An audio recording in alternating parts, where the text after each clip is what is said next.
Houston Real Estate Radio.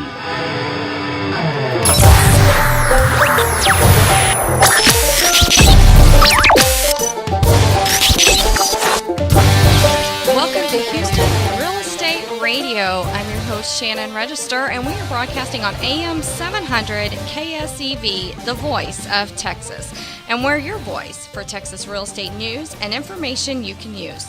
We're coming to you from the RREA.com studio over in Spring, Texas. You can join us here every Sunday from 2 to 3 p.m. for all the latest real estate news and information. Today we're going to be talking about appraisals and your real estate transaction.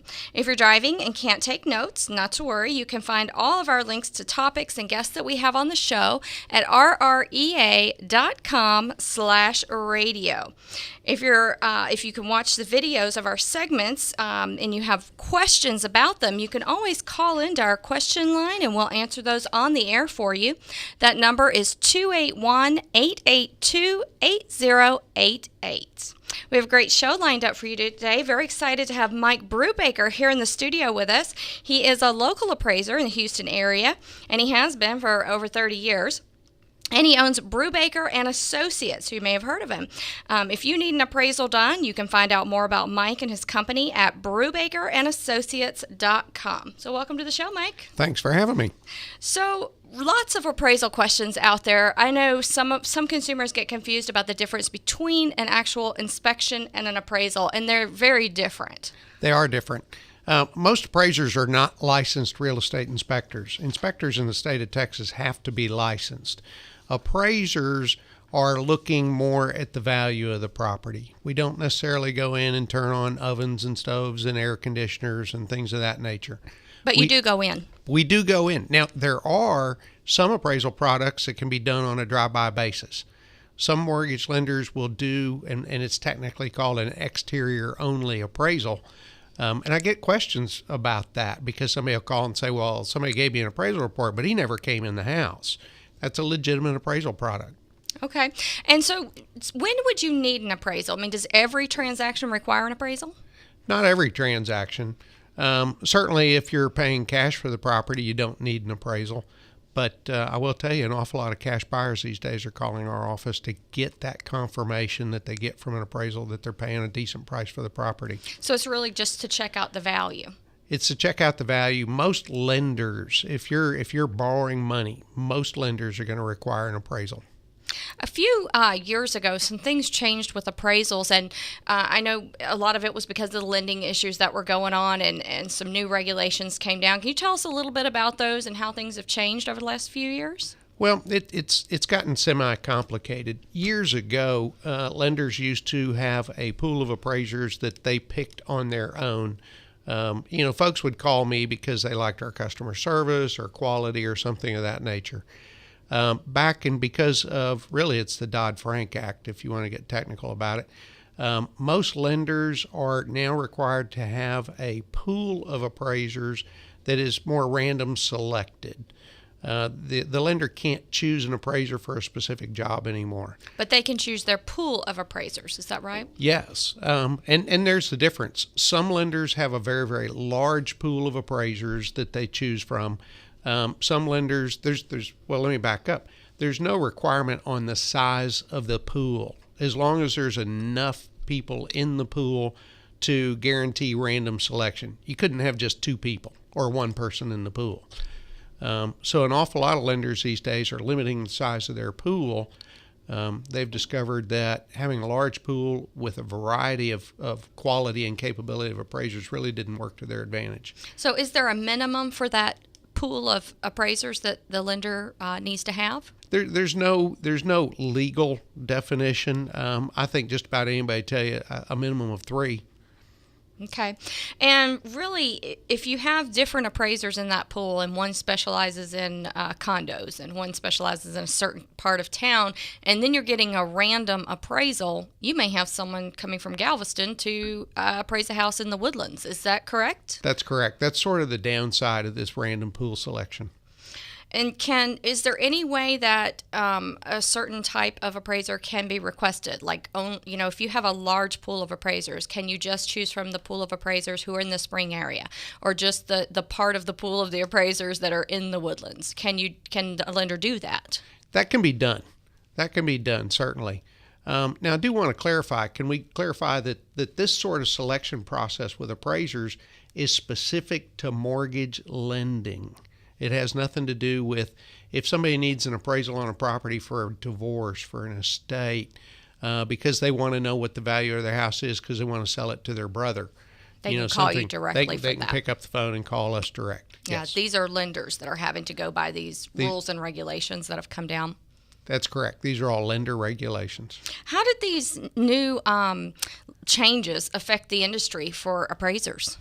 It was a game changer for an awful lot of appraisers. An awful lot of appraisers had they had a client base that our company, for example, a 30-year client base, folks that we'd worked with for many, many years who grew to like us, we liked them, and now all of a sudden that client base was worthless. Yeah, that's not good.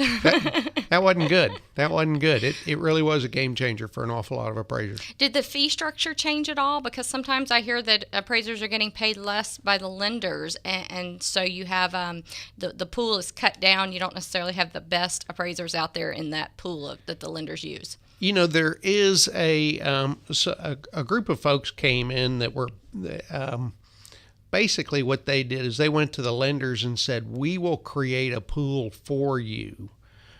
Generally, they're called AMCs, appraisal management companies. A lot of those guys, what they did is then they went to the appraisers and said, well, we're going to do everything that you used to do as far as soliciting clients. We'll take all that portion out of your hands, and all you have to do is do the appraisal work. But for that, we're only going to pay you a smaller portion of the fee. You're not going to get 100% of what you used to get. So some of those fees, they varied. There's an awful lot of, as in any business, some AMCs are better than others. Are you working under any AMCs, or do you steer clear of those? We steer clear of them. I say that, but we went and created our own. Okay.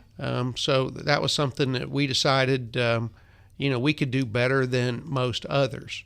Now, we're not a lot of the AMCs are national AMCs, and I've discovered that I'm really not that good in Arkansas or Louisiana.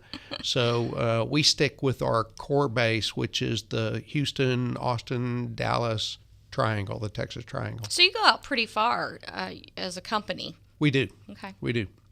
Now, what if you are a seller selling your home and the appraisal that the lender does for the buyer comes in low? If you've agreed upon a price of $160 and the appraisal comes in at $165, what happens? At that point, it's really tough. It used to be, again, the lender could go to the appraiser, maybe provide some information. Everybody knew who the appraiser was. There was sort of a discussion, maybe educate the appraiser some. That process now is an awful lot tougher because the whole point of Dodd-Frank was to insulate the appraiser from being influenced by other entities that are involved in the transaction. So there is an appeal process. I have to tell you, I've not found it very satisfying, and I've gotten a lot of calls from realtors that haven't found it very satisfying either. Yeah, I can tell you as a realtor, I haven't found it satisfying at all. Yeah. It's been quite an issue for some real estate transactions when the home doesn't appraise. Yep, and I have to tell you, my phone rings an awful lot, and I get an awful lot of phone calls from frustrated realtors. We had the property on the market. It sold in 5 days. I got 4 backup offers on it, and the appraiser came out and appraised for less than contract price. Now what? My attitude has been, I think that buyer has a financing problem. Give him 48 hours to fix it and sell it to the next buyer. Now, can the lender request another appraiser to go out? That becomes a little bit tougher because that starts to look like fraud. That starts to look like a lender is cherry picking the appraisal that they want. So the buyer would actually have to go to a different lender and then that lender order a new appraisal? That's pretty much the best way to do it. Okay. Yep. All right, and sometimes the seller and buyer can negotiate the difference as well. Is that correct? Yeah, and I'm not a fan of that. I have to tell you, I'm very fond of saying that there is no such thing as a divine value. God's not an appraiser. He's apparently too busy doing other stuff. If we sent 10 appraisers to the same property and there were no contract price to kind of go by, I guarantee you would get 10 different appraised values. Sure, absolutely. It's just an opinion. It's an opinion. And the opinion is based on the capability of the appraiser that's out there that day. And I hate to tell you, state certification, we're now, and I don't remember, I think it was 1990 or 91, all appraisers were required by the state to achieve certification. The highest level of certification offered by the state of Texas only requires 2 years of experience. Wow, that's a low barrier to entry for sure for the industry. It really is. It really is. All right, well, we are going to come back right after a commercial break. If you're streaming us on rrea.com/radio, we appreciate you tuning in from all over the country and from different parts of the world. We'll be back right after this to talk more with Mike right after this commercial break.